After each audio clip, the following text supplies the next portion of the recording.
I'm a small business owner here in Broward County. I'm also a Caribbean immigrant and also an independent voter. So this has absolutely nothing to do with politics. I just want to share with you that in 2026, I believe strongly that I will be uninsured. And why? Because currently I have been covered by the marketplace since 2017, and my current insurance rate is $109.38 per month. Just checking the enrollment last week, I find that my premiums now for 2026 for the same exact plan is going to be $941.15 a month.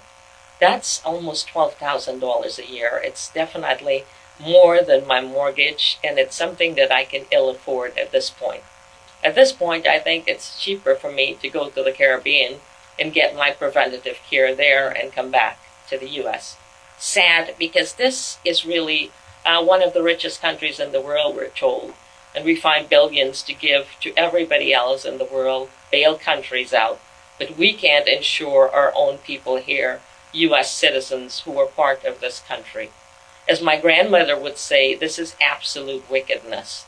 And I think for people who are talking about Christianity as a Christian, if they're really reading the Bible, I think they should really look and say, you know, what is the greatest commandment? And it is love, love of self and love of neighbor.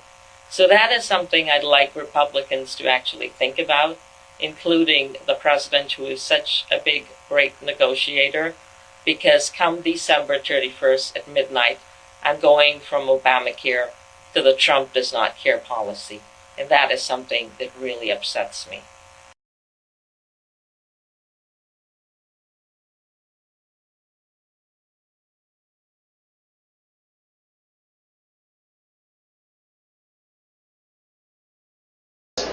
I believe the end product of the United States Military Academy is a leader who will promote democratic values in the American people and in the world, and that we train every day to be the best at that we can be.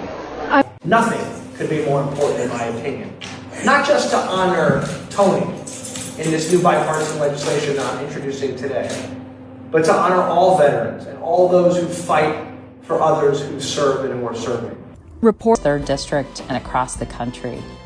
But this has been a really hard year for a lot of small businesses, having to navigate the chaos, uncertainty, and increased costs from President Trump's terror. That is so ridiculous, and it makes me mad when these Democrats go out there and they're so loose-lipped that they're not worried about the American people. They're more focused on their political future. And so what percentage have been given an actual interview by a trained official before they come to the country?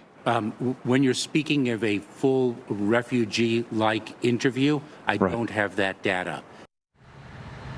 Important, and this is one of the reasons why I love doing your show, and Simone, I love talking to you, is we can never let the goalposts move, right? We always have to recognize that what we are seeing is the politicization of the Department of Justice.